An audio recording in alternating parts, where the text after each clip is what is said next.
We have a very, very, very special treat for you tonight. Jerry Warner, a professional comedian, has generously offered to perform for us tonight. And now, here's Jerry!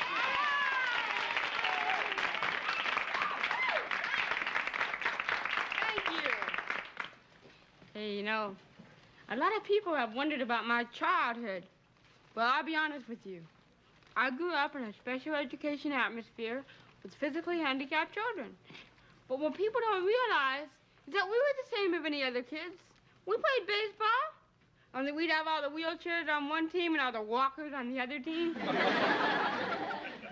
We'd have scores like about 70-5. One game, I even locked all their brakes and hit a home run.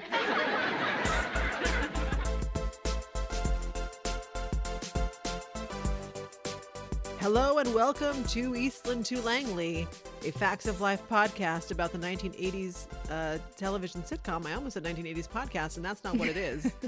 We are the podcast about the show, The Facts of Life from the 80s. I'm Karen Bensinger. I'm Scout Kirkpatrick. And we are here to talk about episode 205, Cousin Geri. Yeah. It's been a minute since we've done this because we were both sick last month, which meant one of us was out and the other one was fine. The other one was out and the other one was fine. It was a journey.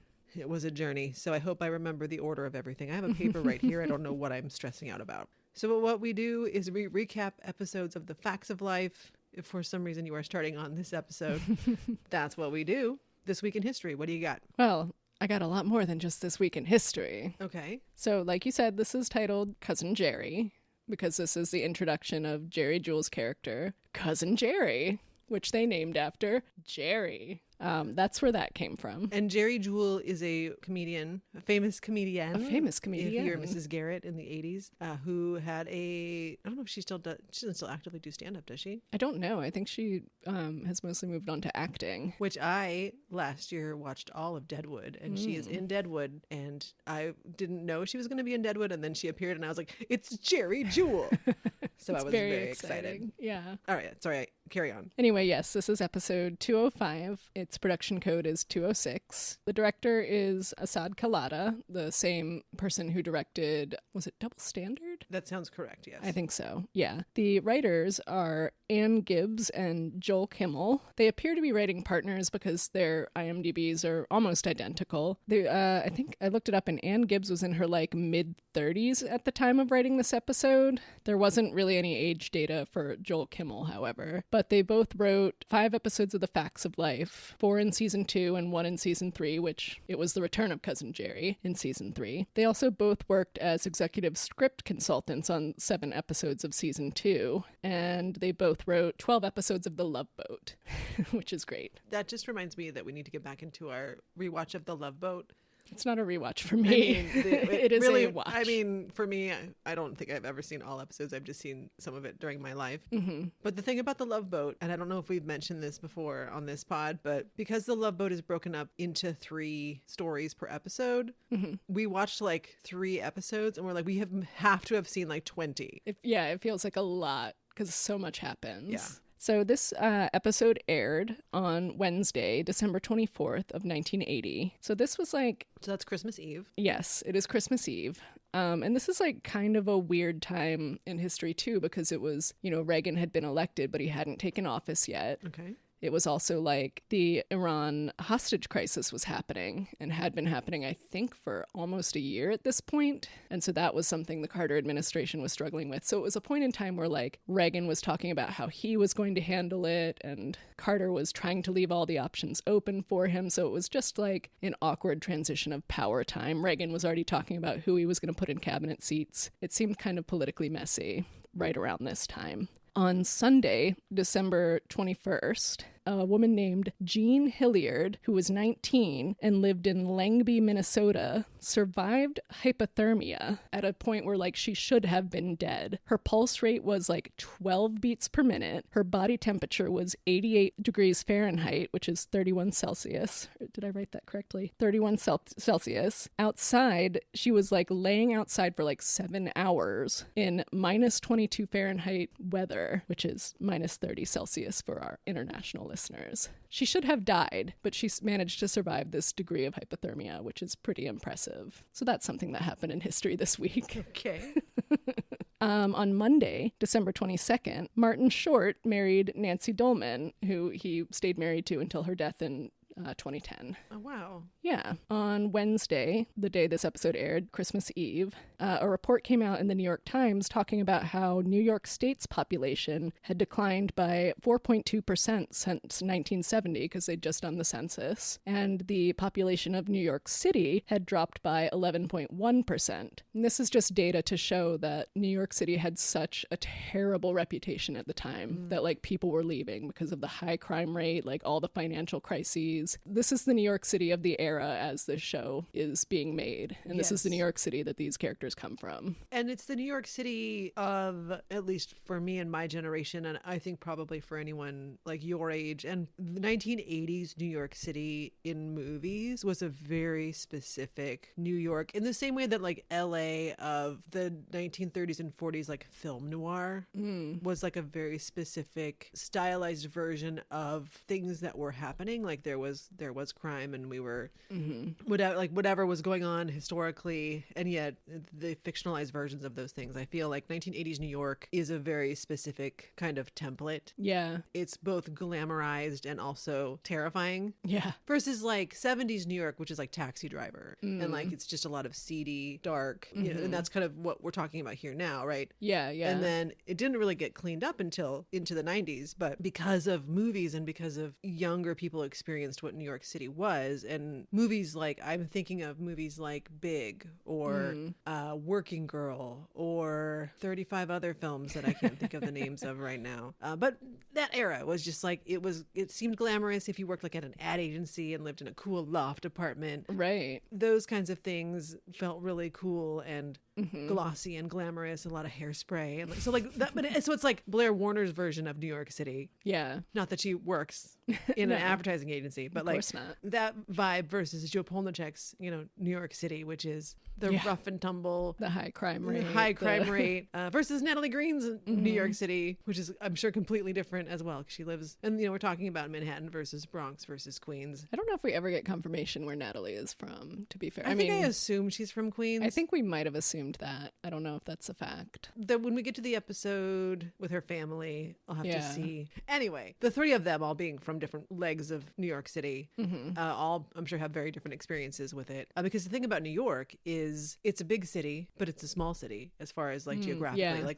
Los Angeles is enormous. Well, because Los Angeles is like a bunch of cities pressed together, and it's Los Angeles, and it's a sprawling environment. Whereas Manhattan, New York City, and the boroughs, they don't take up a lot of geographical space. It's a lot of people vertically stacked on top of each other. And the reality is that unless you have a job to go to or events to attend, most of your business is probably within a few block radius, because every neighborhood has its own corner markets, and it's like arcades and walkable neighborhoods. I mean, it has to be. There's an arcade, I guess. Yeah. But it's like you're going to have a diner, you're going to have the bodegas, you're going to have kind of everything that you need right there, because that's the way the city is constructed, and it's just very different than other places in the country. So anyway, that was my diatribe about New York City. Carry on.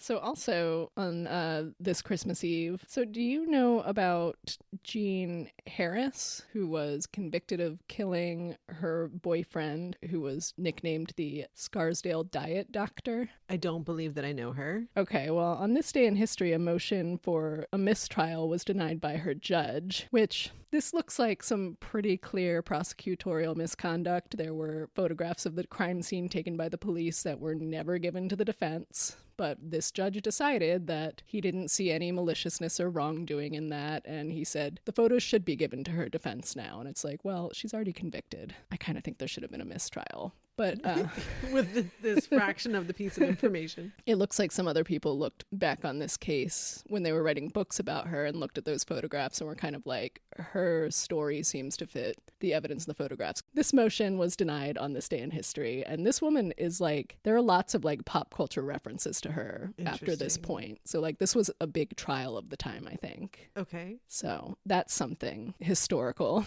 in this time period. And that was on the day of air? On the day of air, yeah, her mistrial was denied. In this week, on Saturday, December 27th, the U.S. Postal Service issued the first of its Great American series of stamps, with a stamp in honor of Cherokee educator Sequoia, who devised an 86-character writing system for the Cherokee language. And also, Jimmy Carter sustained an accidental fracture, which is, I think, at the time was the only accidental fracture of a president while in office. He broke his collarbone while cross-country skiing. Of course. I mean, I say of course just because it's Jimmy Carter. Of course he was cross-country skiing. So the song, the number one song, has finally changed. Oh, thank God. We have Just Like Starting Over by John Lennon, because he had been killed so recently. I'm sure that pushed something up in the charts. For movies that came out, First Family came out, which was a comedy with Gilda Radner and Bob Newhart and Madeline Kahn. Do you know of this one? I don't know it. And the other movie to come out was called Altered States. Oh, Altered States. Yes, I just acquired a copy of this. I have not watched it yet, but I feel like you may be interested in it if you haven't seen it. I have not seen it. It is described as a psychophysiologist experiments with drugs and a sensory deprivation tank and has visions he believes are genetic memories. So it sounds like Jungian. Anyway, it sounds interesting. The number one in the box office was still Stir Crazy, which is the same as last week, I think. Okay. And on TV that night, The Facts of Life was up against an episode of 8 is Enough called Yes, Nicholas, There is a Santa Claus. It was like a 2-hour special because it was Christmas Eve. And The Facts of Life aired in like the last half-hour slot as this TV movie was, or 2-episode special was playing. And it was also up against The Nutcracker by the American Ballet Theater, again, because it was Christmas Eve. That makes sense to me. Okay, so I guess we will move on to our episode synopses. According to IMDb, in the episode Cousin Geri, here's what happens. Blair's cousin Geri, a comedian who has cerebral palsy, comes to visit. Yes, that is what happens in the episode. At least they say comedian instead of comedian. According to Wikipedia, Blair's cousin Geri Jewell, a comedian who has cerebral palsy, visits. This episode marks Jewell's first appearance in the series. This is all accurate. Yes. According to the Bible, Blair gets upset when her handicapped cousin, Geri, an aspiring comedian, pays a surprise visit on the eve of a big awards banquet. And that taps right into the fact that I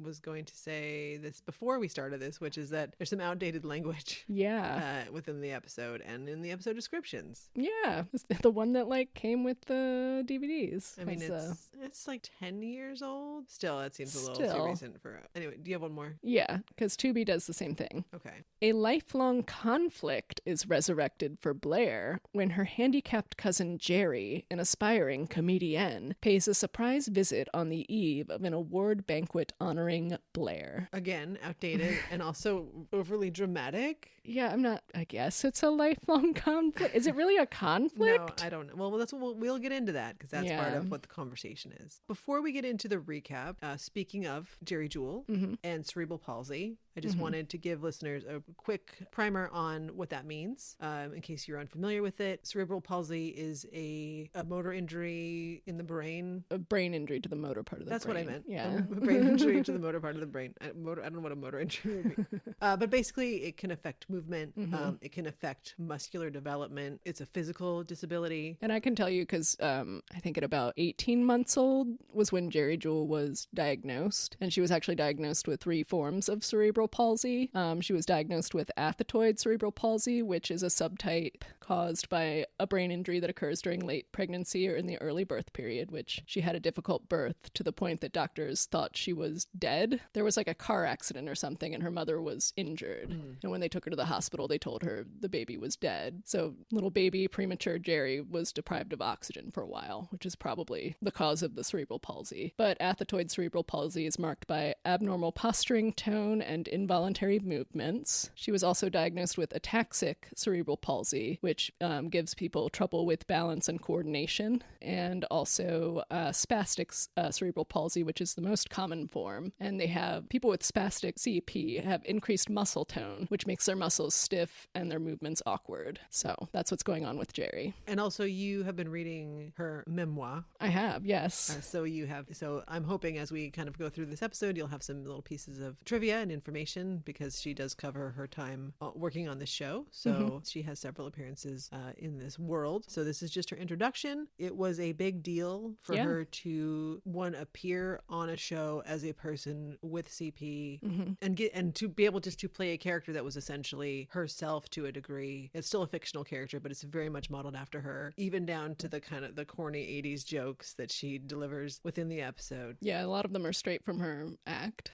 So I just wanted to give that up front in case you were unfamiliar with Geri Jewell and the importance of her appearance on this show and what it meant at the time. We're talking 1980. You know, when people talk about visibility and act like it's a new thing or difficult, this is another one of those times where I think this show from 40 plus years ago was like, sure, it's dated and there's terminology that's being used, and well, we'll get to, I do think that the context in which, like, the conflicts that Geri represents here is a really fresh perspective on bringing in somebody with a disability, because it's not the story you expect it to be. Yeah. Even when we were kind of coming back through on our initial watch of like your first watch and my rewatch, I was like, my recollection was it was kind of more of a very special episode of like, today we're going to talk about this. And it's like, no, here's a character whose experience is this, and here's how it impacts other people. We'll talk about it. That's what the recap is for. For a long time, it was said that Geri was the first disabled person to be a series regular on a sitcom, and that has been rightfully walked back even by Geri herself to say she was the first person with a visible disability, because obviously disabilities take so many forms. Yes. I was just going to say that when we meet her character in the context of the show, you know, her disability is visible in the sense of it affects the way that she moves, it affects the way that she walks, and it affects the way that she speaks to a degree in a way that she uses humor to navigate around it. And so let's get into the recap so we can get to that point and talk about it. 205, Cousin Geri. When we were experiencing the opening credits, I was just hyper aware of the purple and eggplant and like burgundy tones of this show. I mean, the burgundy is always present in the Eastland uniform, but there were just a lot of like purplish elements to it that I noticed this time in the fashion. I hadn't noticed. I mean, they have to have been there for the previous 4 episodes because not much has changed, but yeah, it was just sticking out to me. All right, so we open on Tootie and Mrs. Garrett in the dining room. They're preparing for the next meal session, I'm sure. Natalie and Joe enter. They're my favorite buddy duo. Well, everyone's my favorite duo, but like I love when they're paired together because they have a different energy than Tootie and Natalie or Joe and Blair. I don't know that we really get to see Joe and Tootie all that often. We see them occasionally. Because I feel like we get Blair and Tootie, like we talked about last episode, kind of in that big sister, little sister space. And likewise, we don't get a ton of Blair and Natalie. Yeah. But Joe and Natalie make sense to me. I guess they kind of have, that's the big sister, little sister thing. It's just the age spread isn't as much. And the actresses are the same age. Yeah. So they just make sense as like kind of pals that would be, especially because in this case, they're making fun of Blair. Yeah. Which is Natalie's entering, is just saying it's not fair. The rich get richer because Blair has won the Fine Arts Festival for apparently the 3rd year in a row. I love that Joe has been at this school for like a month, and she's already like, Blair always wins. It's so unfair. She's willing to just ride it out with Natalie and be like, yeah, fucking Blair and her awards. Mrs. Garrett is not surprised because she states that Blair is a talented artist. And again, we're revisiting this in season 1. We saw Blair in her painting of Quasimodo when her mother came to visit. Monica 1 came to visit and flirt her way through Eastland. We don't get to see Blair's painting in this episode. I was disappointed. I wanted to know what she was working on. Yeah. Or what won this award. The girls are all just kind of poking fun at Blair, and Tootie's mimicking Blair giving the acceptance speech, basically saying, I won it because I'm better than anyone else.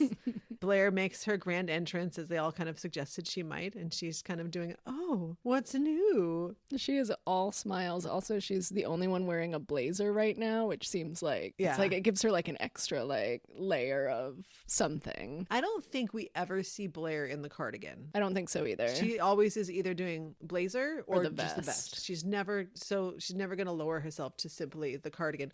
The other 3 girls will do variations, I think, on the uniform, but Blazer blazer, vest, or underdressed. I think Jo does cardigan or vest, but it's never buttoned. I don't remember if she does blazer I at think Eastland. she's done blazer before. Does she? I'm fairly positive. Okay. But it's never buttoned, whatever it is. And her tie is always loose. Yeah. Because she's cash. She's Yeah. cool and casual. It's rebellious. So Mrs. Garrett is congratulating Blair, and Blair is feigning to understand why. And Natalie and Jo are making these like stank faces at her. Yeah, they're like, are you fucking kidding me? And Blair, acts like it's no big deal that she's won this award again. Mrs. Garrett says, they're going to have the traditional celebration dinner for her. She asks where the painting is, and Blair says, oh, it's still on display, hopefully providing an uplifting experience for all. And Jo is like, uplifting experience? What is it, a painting or a bra? And she and Natalie laugh at that. Natalie's like, maybe it's a painting of a bra. Which would be awesome. If Blair's winning painting was a painting of a bra, I would be so happy. yes.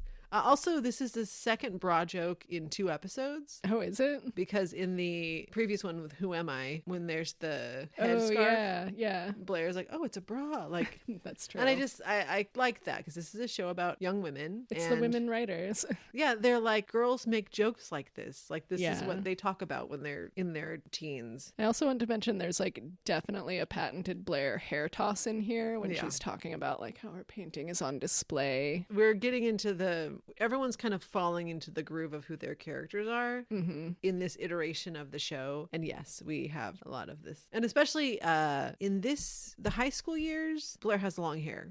And then she goes through her series of various good and bad hair decisions for the next several years. And then in season 9, it's long again. And then she kind of gets back to the same. Like in some of the mid-seasons, she has not weird mullet hair, which is the only way I can describe some of it. Like she'll just have like just shorter, like maybe like, and it's not even a bob, it's just like above the shoulder hair. But like, yeah, it's kind of like high school Blair, and then final season of the show Blair has a very specific hair toss. It's very signature. Yeah, very. Mrs. Garrett has more good news for Blair, and Blair's like, they want to hang me in the Museum of Art.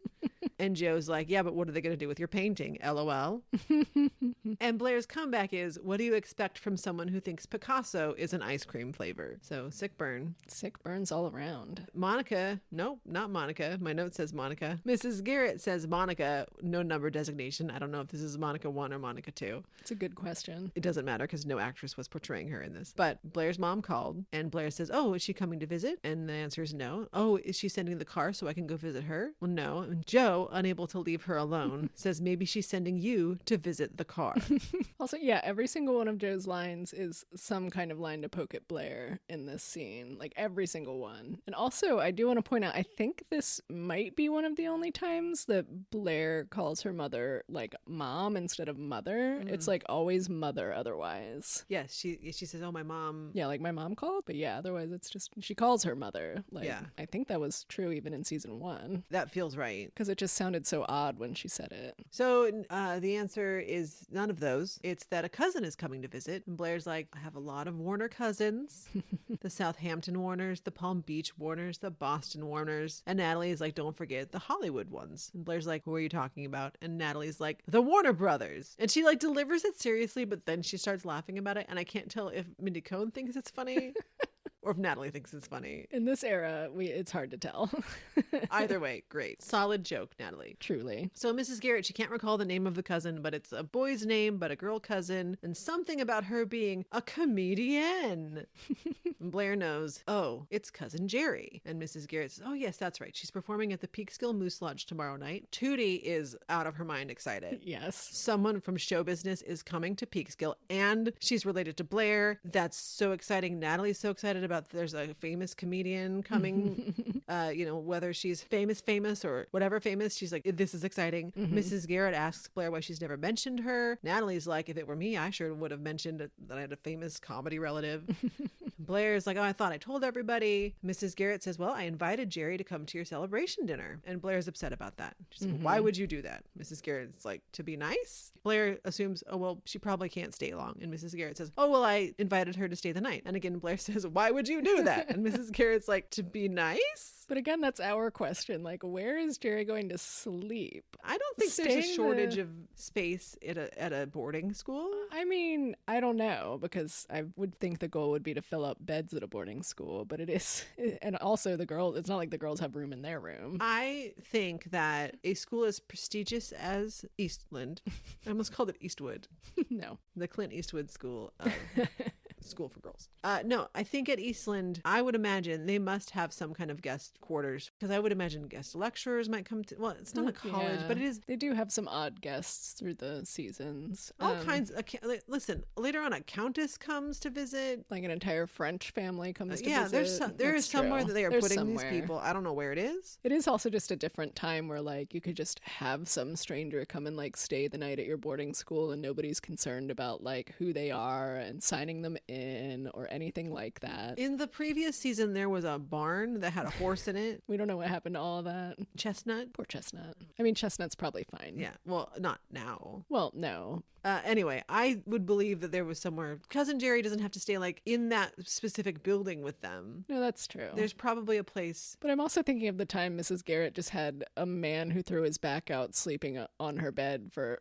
Yeah, but he pulled his back in her room hanging the curtains. Anyway, we'll get to him. It doesn't He's a matter. real piece of work. That's it doesn't later. matter. I'm sure there's a place for Geri to sleep. The point here is that Blair is upset by this. Yes. And Mrs. Garrett does not understand. Blair's demeanor changed the moment Geri was confirmed to be visiting. Yeah, she's acting a little off. Mrs. Garrett assumed it would be nice for Blair to have family, especially for such a big night where she's receiving this award, because Blair's parents don't really show up. They're constantly traveling. The last time that we've seen her mother come to visit was last season. That doesn't mean she hasn't been by, but like it seems uncommon for Blair to have family in the area. That's why she goes to boarding school, because her family travels. Mm-hmm. You know, Mrs. Garrett's thinking, I thought you'd be really excited to have someone from your family here when you have such a big night. And Blair kind of creeps toward the lounge area where the phone is, saying, well, because Mrs. Garrett didn't seem to have the specifics on when Geri was arriving. So she goes to call her mom. And at that moment, Mrs. Garrett says, yeah, I better go check the rump roast, and gives this like, what the fuck look toward Blair. And I don't know if this is a weird way of like calling bullshit or like she thinks Blair's being an ass. Yeah. I'm not sure what it was, but it was like a specific choice. Agreed. Natalie calls out Blair's weird behavior, and Joe confirms it's weird even for Blair. Tootie is like, don't worry, I got this. And she's like, I'm gonna go clean up in the lounge. And they're like, that's not one of your job duties this week. And she's like, don't worry about it. And she's straight up. Blair is on the phone, and again, it's a payphone mounted on the wall because it's 1980. So she's standing on the phone. Tootie is kneeling on a chair facing Blair, like a foot away from her, like Right rubbing behind a her. sponge back and forth on the back of the chair as if she is cleaning it. Clearly, like in her face, listening to her conversation with her mother. And Blair's talking to her mom, asking like, why did Geri have to come now? And then she's like, Tootie, do you mind? I'm on the phone. And Tootie says, no, I don't mind. Go right ahead. This is the big sister, little sister stuff that I love. And It's such a great delivery by Tootie also.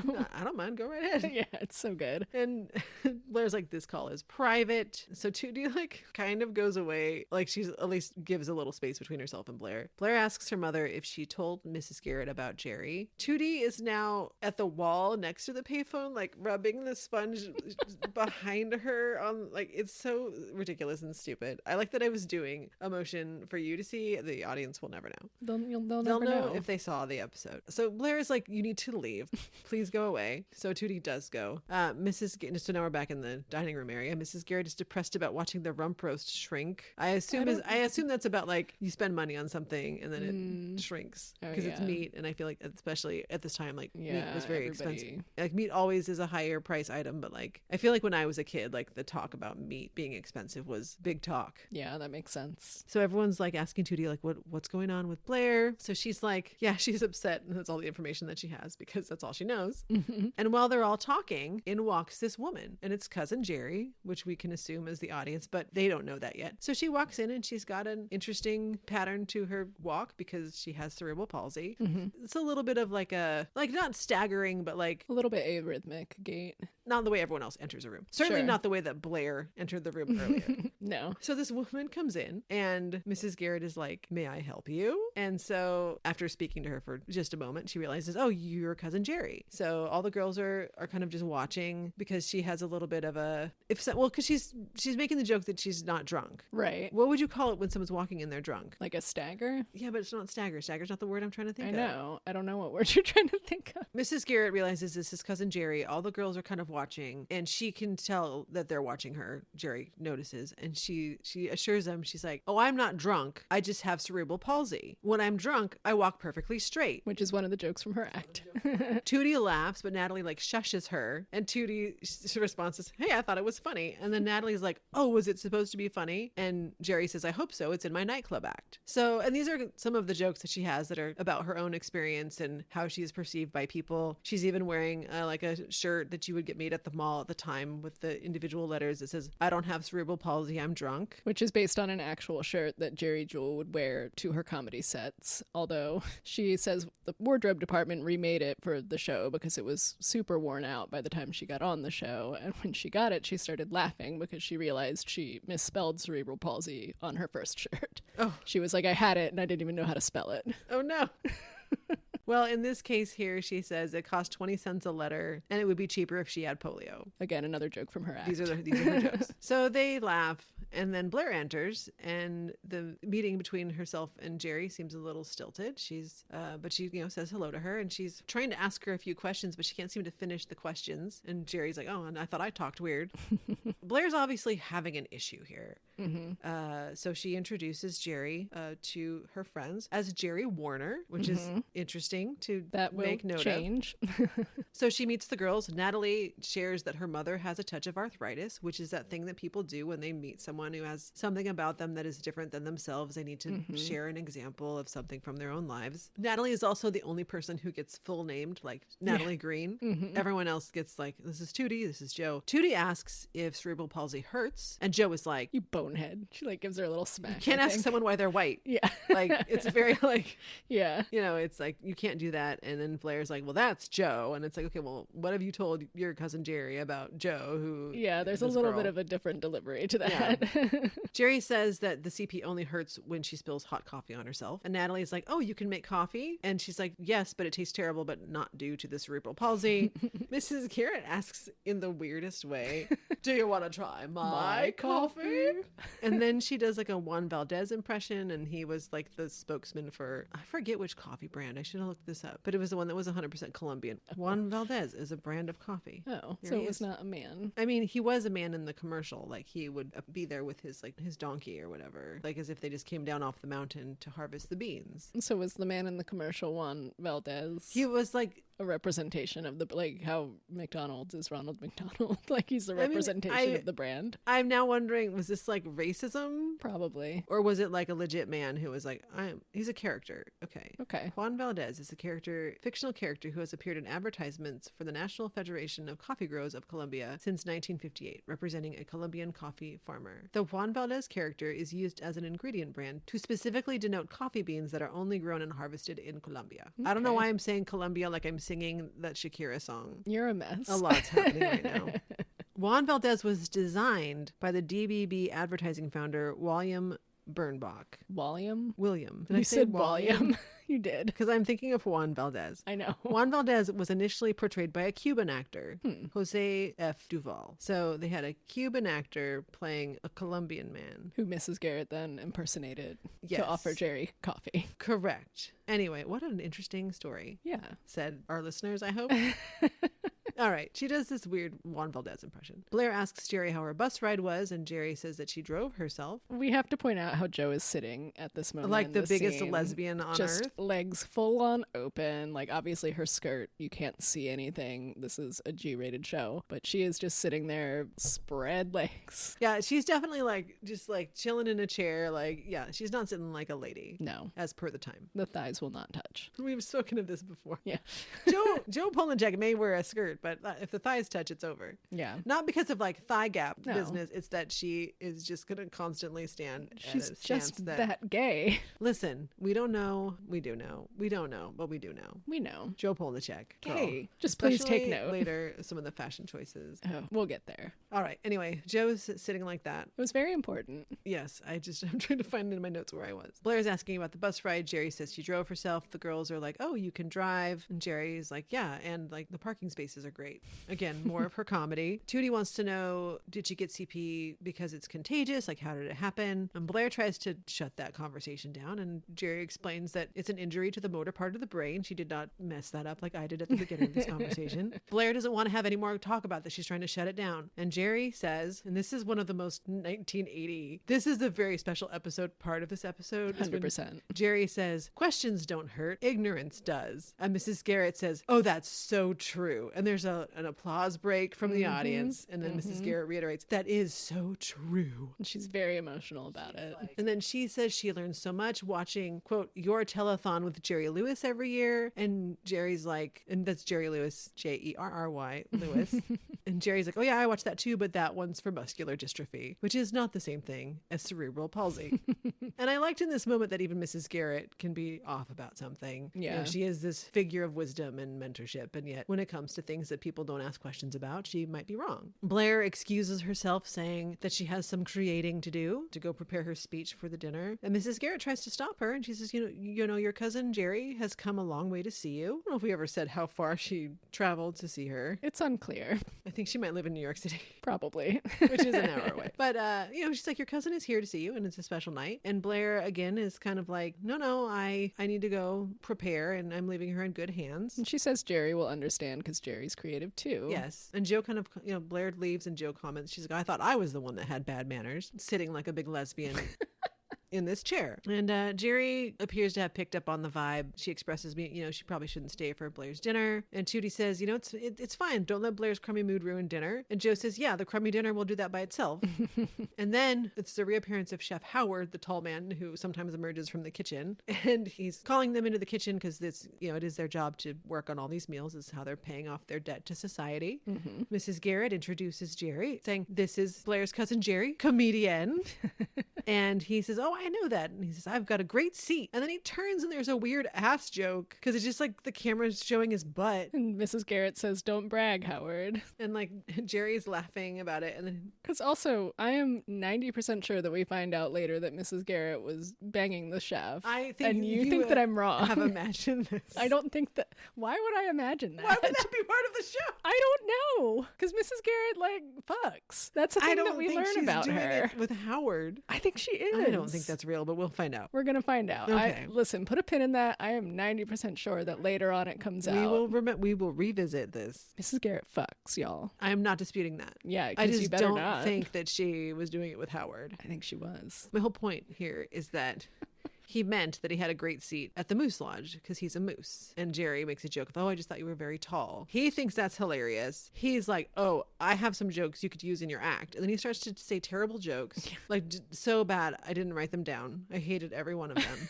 Mrs. Garrett and Geri just like look at each other. They're like, why? This is what it's like if you are a creative, especially in the comedy space, or if you say that you're a writer. People love to tell you about their ideas that are not funny or good stories. Sometimes they are, but most of the time it's like this. Don't do it. Don't do it. That was a very real moment for me. Yeah, I was like, yeah. And it's also an older white man, a frequent culprit of this kind of behavior, though not exclusively. So she excuses herself to the kitchen to get more coffee.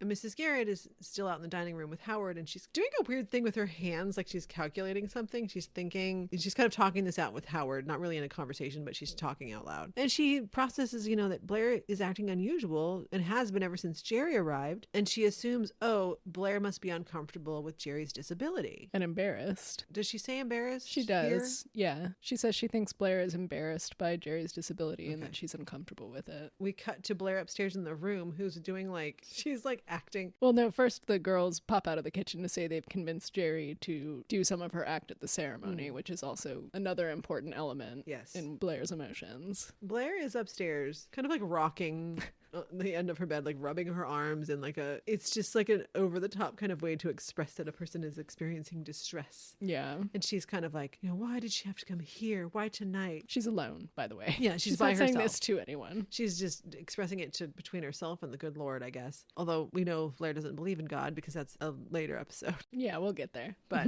for now, she's just YBing her, crying about it. Mm-hmm. We cut to later in the evening. Blair is painting. She's wearing her cute little, what I realized on this watch is probably just another worn out Eastland, the Oxford button-up shirt, but over her clothes to protect from the paint. Yeah, it's a cute little painting smock. She's working on her painting. Joe's in the room with her, and she's like, I don't get it. Jerry told us a lot of stories from when you were kids, and you even did skits together, and now you're just brushing her off, and that's not cool. And Blair just insists that Joe wouldn't understand, and Joe assumes it has to do with Jerry's disability. And she thinks she doesn't like that. She thinks that's low and it's not a way to treat a family member. I'm kind of adding a lot to that, but that's the essence of what she's saying. She tells Blair she thinks this is the worst thing she's ever done. Yeah. Granted, they've known each other for a month. Yeah, but still. Blair, who is this? Mrs. Garrett enters and she wants to know what the fuck is Blair's problem. She says she's being rude. She came in and said, what the fuck is your problem? I wish that would be essentially hilarious. And Blair's like, listen, I just want to create. And Mrs. Garrett says, you're not creating, you're hiding. And that's when I made the note that this episode is anti-introvert, because sometimes as an introvert, you do need to be by yourself and process your feelings and take some time to do something. And everyone needs to just get the fuck out of your business. Do we think Blair is an introvert? I think there are times that because she also does a lot of socializing, and dating for her is socializing. But it's so structured. This is a whole side conversation to have. No, I'm not saying that Blair necessarily is an introvert, but I was kind of noting, I was like, sometimes a person just needs to be by themselves and put paint on a canvas and process their feelings. And everyone is like, Blair, what's your problem? Blair, Jerry's because she here. clearly Blair has a problem. Yeah, but she needs a minute to think about it. I don't think listen. It's been not even an hour, probably. Yeah. They could have been like, why don't you take some time, get your shit together? That is eventually where Mrs. Garrett lands, I think. Sure. I'm just saying, she went upstairs to first cry herself into that rocking motion, and she decided she took the time to set up her paints. I don't know what she's doing. Which, side note, is one of the few times we get to see her painting on the show again. Yes. She has to share this room with 3 other girls. She probably was just like, can I have a minute to myself, to center myself and do whatever? Blair Warner as an introvert is a conversation for another time, but I'm going to make an argument for it. I could see it. That's all I'm saying. Mrs. Garrett accuses her of burying her head in the sand, and Joe says, and what's sticking up is not exactly your best feature. Mrs. Garrett says, she can understand that it's difficult for Blair to feel comfortable with Jerry's disability. Joe thinks it's because Blair's embarrassed there's a Warner out there who's not perfect, but Blair straight up denies that. She's like, no, that's not the problem at all. Mrs. Garrett is like, Joe, why don't you leave us alone? And Joe says, Blair, you are perfect, perfectly rotten. And then she leaves with her toolbox. And Mrs. Garrett has to yeah, she's like, Joe, get out. Please go away. Like, I'm gone. And Mrs. Garrett says, she's never seen Blair act this way. And Blair admits that she was rude, but Mrs. Garrett's like, that's not what I was talking about. I've seen you be rude plenty of times. I'm talking about that you were running away and you won't admit that there's a problem. But Blair reiterates that there's not a problem. And Mrs. Garrett says, well, you can't even stay in the same room with Geri. You should just admit it. You're embarrassed by her. And Blair again is like, that is not it. Like, no, I've been around Geri my whole life. And then Mrs. Garrett is like, well, then why are you ignoring her? And Blair says that Geri gets plenty of attention. She's the center of attention at home. Well, and Mrs. Garrett shifts her tactic and she's like, oh, I see. It's not embarrassment. It's jealousy. And Blair denies that as well. But she starts talking, saying that, at Thanksgiving, I make my perfect squash souffle. And everyone is like, oh, that's nice. But Geri pours a glass of wine without spilling. And everybody thinks that's the greatest thing they've ever seen. For Blair, it's that whenever she's around Geri, she feels like all of her accomplishments don't mean anything because she's not having to really work for them. Because she also views this to a degree as a competition. She says around Geri, I can't compete with her courage. And Mrs. Garrett is like, compete? She's just like, what are you trying to compete about? That doesn't compute to her, but that's how Blair sees it. I think this is interesting too, again, in the context of Blair being painted as a really superficial person of no substance. And it's like, well, this again is another example of that. That's just like, she knows she comes from privilege, and she knows that everything that she has is given to her. And then even the things that she works for, like she makes a perfect souffle or she wins an art award, those don't feel like accomplishments to her because she's grown up with someone who's had to struggle to meet the same markers or markers that are adjusted for her in a way. And I think that's really interesting. I think this was such an interesting way to frame it, that she would not be embarrassed in a way that other people might. Yeah. And it's more that just like, she does admit later, it is a jealousy that's like, But it's a jealousy born out of a lot of respect too. Right. Like it's not spiteful. I thought that was so, like I was mentioning earlier when we came to this episode on that recent, however many years ago, that it was just different than I remembered it being. Yeah, and it's an early episode that gives us a window into Blair that really humanizes her in a way that not a lot of the other episodes have managed. I'm trying to remember. There was something specifically said about why they brought her on to be Blair's cousin. Let me check. I think that Geri Jewell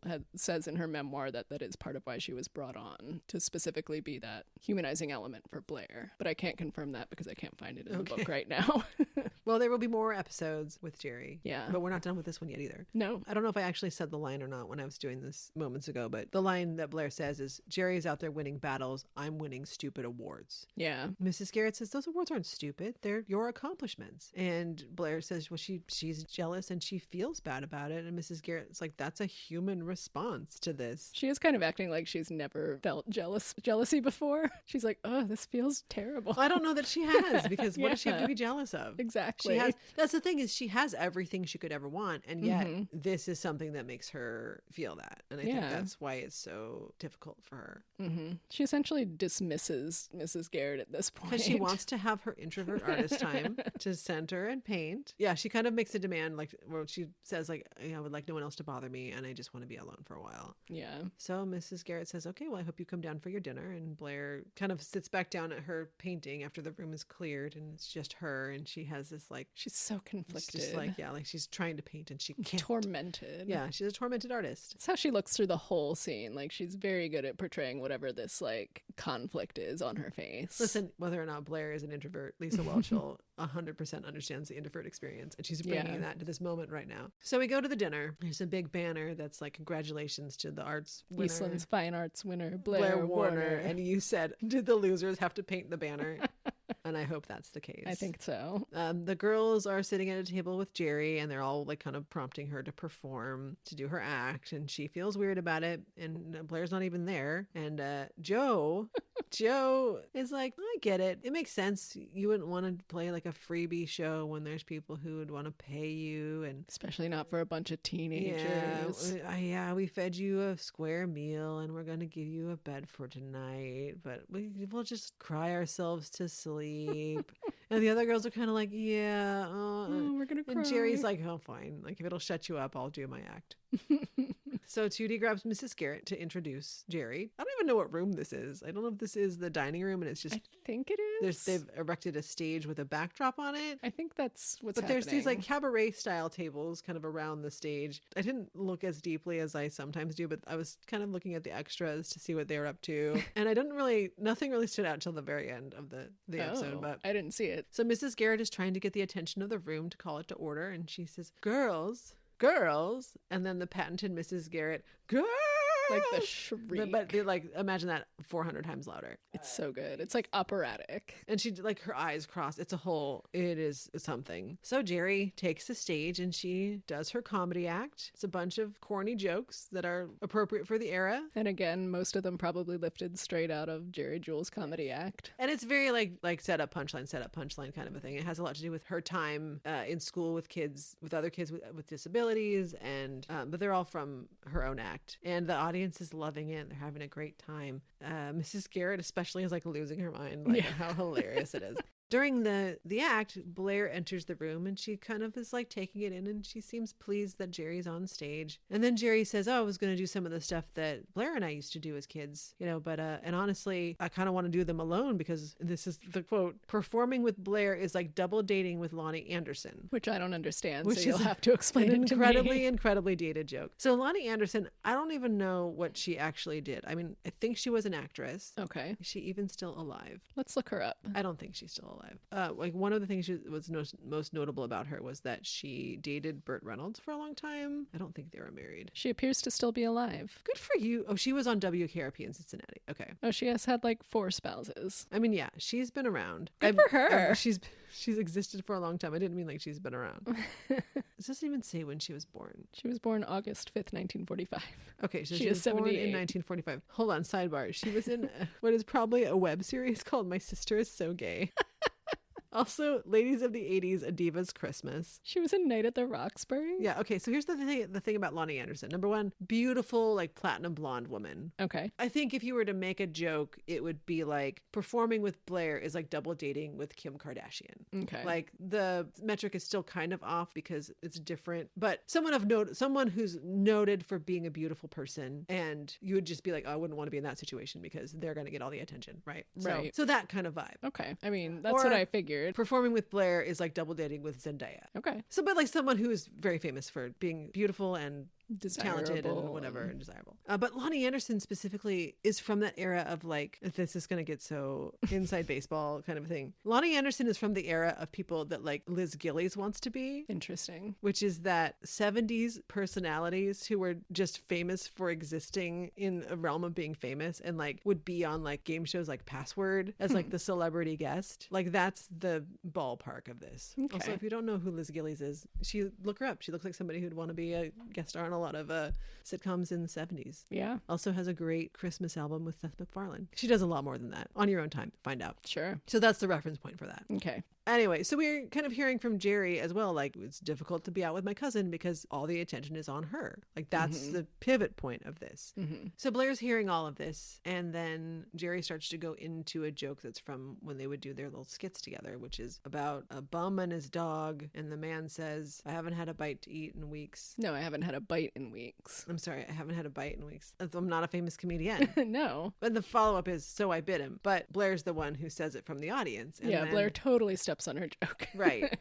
On this watch through, I was kind of like, oh, is Geri setting all this up so that Blair does Yeah, probably. insert herself She into it? probably saw her come in. That's it was what I'm like saying. right in the back of the room. Well, but sometimes on a sitcom, it's like not a very big room, and you're like, how do you not see that person? And they're not supposed to see them. Yeah. Anyway, the whole thing of this is that Blair comes up on stage and they start to perform their weird vaudeville act or whatever it is they used to do as children, which is singing the song Tea for Two interspersed with these corny jokes. Blair is so weird. This is like an early look at weird Blair, because Yes. Blair gets weird at times. Yes, because she was a lonely child. And she's a nerd. Okay, it's interesting because like there's a lot of talk about her being a lonely child. Well, not a lot, but the few references we have, she was a lonely child. But then also she grew up with Geri. Right. But also Geri is like 7 years older than she is. I don't know. Right. I mean, I don't know how much older she's supposed to be. but she certainly is in her 20s here. Geri Jewell was like 23 at the time. I would imagine she's probably playing her age. So she's got to be like, yeah, a good 7 years older than she is. So growing up together is relative. And Blair's been at boarding school. She's been at Eastland the last several years. But anyway, however it was, they had time to put together this act. And they do this. And like Blair is like going all in, like just totally corny. And they do their back and forth. And then Blair says like, oh, did you ever hear the one about the girl who never told her cousin how important she was? Or I forget how great she is. How great she is. Yeah. And Geri kind of takes the bait on it and then realizes what I never heard the one about the girl who, and then like she tells Geri, I think you're great. And I've never told you that before. Yeah. And then Geri's like, oh, I love you. And then they hug each other. And then Mrs. Garrett, I assume, is continuing to sing the lines from Tea for Two, which by the way, Tea for Two and Two for Tea. And then pretty much after that point, I don't know me for you and you for me. I mean, yeah, that part. That's all I know. Then there's like 37 more lines that I've never heard, and Mrs. Garrett is on Garrett like knows 16 operatically in a totally different style than the two of them have been singing it. And this is where I noticed the table of girls sitting behind Mrs. Garrett are like, their faces are like, oh, this is happening. The nutritionist is ascending. They are all of us. Because they're all just like, what's going on? They're like amazed and shocked and like horrified but titillated. Amazing. And then she joins them on stage and everyone applauds. She gives Blair a big old smooch. She kisses her. She kisses them both on the cheek. And then that's the end. In the book, Geri talks about this scene in particular because she says just because of her disability that even doing something when she's acting, like if she has to combine motion with lines, is like, she describes it as like 100 times times harder for her just because of the way her brain works. So having to do this song and dance with delivering lines, she was like, I don't think I'm going to be able to do it. And like she says that Lisa Whelchel was super sweet and like just rehearsed with her over and over again to make sure that she had it and like could do it. And the I love you Blair was an ad lib for her like the second time they did the scene and like the final time they did the scene. And she says she thinks the producers kept it because it was just so genuine that she was just like thanking Lisa Whelchel for all the help, thanking everyone for like her opportunity to be on the show. And it just was a genuine little moment that ended up staying in, and it was real. And she was also happy she wouldn't have to do the song and dance again because she fucking hates dancing. Well, that was the end of the episode. Was there anything specific that you had read that was relevant to this? Probably people have heard her talk about getting her job on this show was essentially that she was performing at the second annual Media Access Awards in Beverly Hills, and that's where Norman Lear saw her. And he, you know, she was introduced to him, but she didn't catch his name because of her hearing impairment. And then when she circled back around to him, she was like, what was your name again? Which people around them thought was very funny because it was Norman Lear. But he essentially told her, like, you're gonna be big. And then he basically tried to figure out which of his shows would work the best for her. Chose The Facts of Life, put her on The Facts of Life. And yeah, like we've referenced through the episode, a lot of the lines for this one were from her own act because that was the act that he saw that he was so impressed by. What else? Also that, you know, as we're watching the episode, I was noticing she had a lot more scenes with the other girls, but they were so much younger than her and weren't really hanging out on set because they were in school that she felt like she didn't get to know them very well. But probably because of all the rehearsing they did on that song and dance, she got pretty close with Lisa Whelchel and they became friends. And soon after this, I think it was when, yeah, because it would have been Christmas Eve. Soon after this was when Lisa Whelchel probably went home for break and asked Geri to stay in her apartment for her, and then they ended up roommates for a time. It was, I think, right after this episode. Interesting. Yeah, I think that covers most of it. She also says Charlotte Rae was very sweet to her when they were filming this episode. Well, there are a total of 12 episodes that she is in, so we will see Geri again. Yeah. I don't know that we'll see Geri Warner again. I forget when the name change happens, but she does talk about how she was almost in a Cheech and Chong movie just before this, but she, like, I think fell and, like, broke her wrist or something, so she couldn't be in it. And she's like, maybe that's a good thing because I probably wouldn't have been able to get on The Facts of Life if I had been in a Cheech and Chong movie. Although the guest stars they pull for this show, who knows? Yeah. It's so wild. She had also been like on one other sitcom on PBS, but not as a recurring character before this. And also at this point in time, I think she was very in denial about being gay, but that would become a thing kind of later on, that she was worried about that coming out and tanking her career because she was on this show. Which that is something we did not mention at the top of this. Is No. that Geri Jewell is an openly gay woman. Yeah. But she didn't come out until 2000? Yeah, I think maybe when this memoir came out is when... Well, when is it dated? I want to say like 2010, but I'm not sure. I feel like it was before that. It might have been. 2011. Oh yeah, you got this from like thrift books, right? Yeah. And it's autographed to someone. Yeah, man. I've got Geri Jewell's autographed, y'all. Love and a pilot flight forever. I don't know what it means. Yeah, Geri Jewell, famous lesbian. At this point in time, she was struggling with it. There is some stuff in later seasons that indicated to her that she thought people knew, and we'll talk about that at a later date. I guess it was in this autobiography, which was 13 years ago. I felt like it was before that, but... Which, by the way, it's called I'm Walking as Straight as I Can, which is both a joke about her cerebral palsy and being so gay. Yeah. It's been a fun read. Because we were both sick in March, it actually opened up some time for you to read that before this episode, so I'm glad that happened. As we would be getting ready for bed at night, you would be like laughing you'd be like laughing and you'd be like, listen to this part. There are some wild stories about the shenanigans she and Lisa Whelchel got up to, Amazing. like especially when they were roommates. We should just do a side episode about all of that. We could. Back to our episode. Were there any other particular standout moments? We kind of hit everything, I think. I truly just loved Tootie being nosy and like her fake cleaning. It was so funny, and it was so sisterly. It was so sibling bullshit. Yeah. Of like, oh, am I bothering you? I'm just washing this wall. Yeah.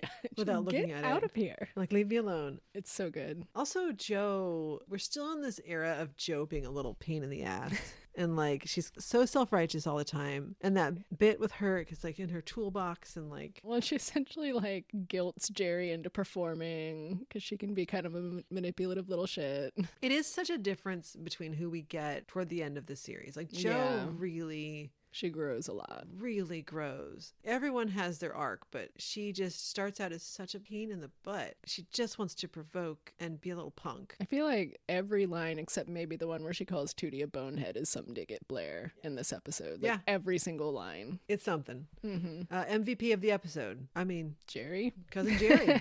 Cousin Geri's finally here. We'll get to the further episodes with her. And some of the episodes she's just kind of present. Mm-hmm. Like they kind of just sometimes bring her back to be just another person in the room when things are happening. Not, I mean, she speaks. Like it's not like she's just in the background. But I mean, like they're not all centered around her disability. Right.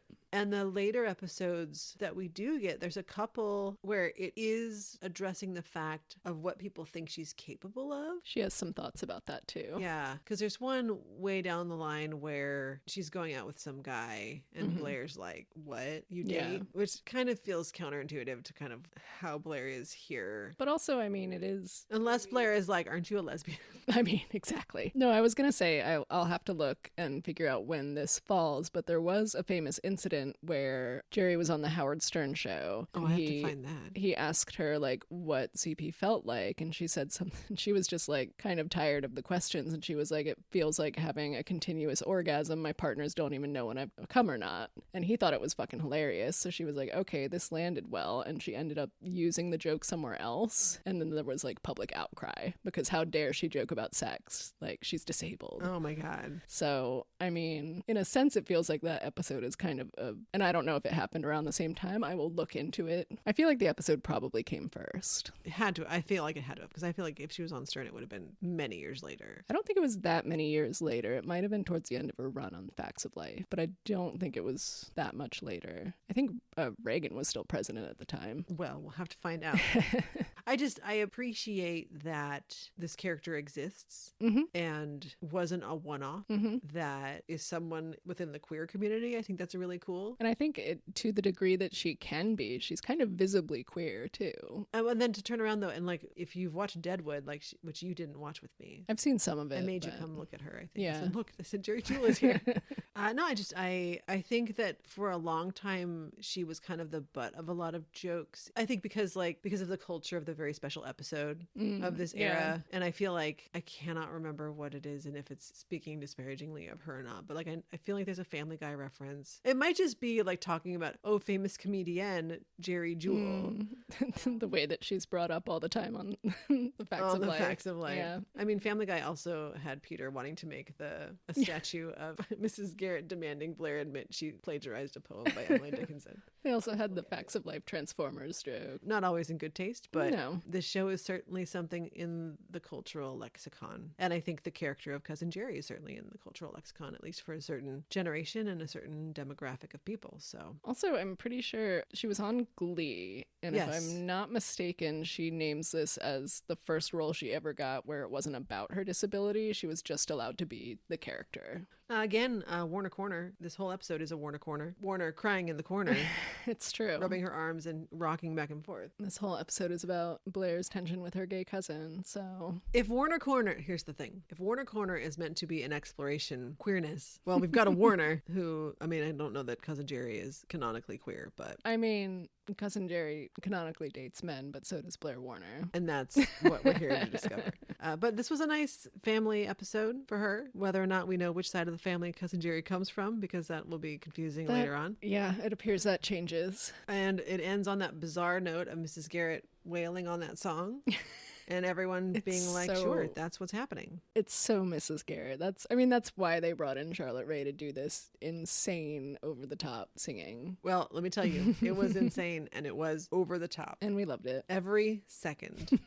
This was an episode where I felt like, especially the first half of it, we were pausing like every line delivery to kind of evaluate stuff, because it was so, we're getting into like the rhythm of everything, and to bring in someone who deals in comedy professionally also is like that layers in. And so the girls kind of took a back seat for a minute. It was interesting. I feel like kind of the adults and Geri kind of got a little more time than everybody. I mean, Blair obviously got plenty of Blair gets plenty of attention. Plenty of attention, Blair.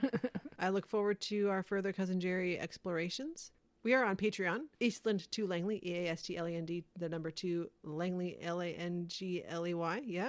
And Instagram and Threads, all that same username, address. You can email us at eastland2langleypod@gmail.com. That's Eastland, the number 2, langleypod, P-O-D, @gmail.com. We're on all the podcast platforms. I just got us up on YouTube today, which you're already listening somehow, so. You won't see our faces, but you know. No, it's if just you like to an image of the podcast album cover.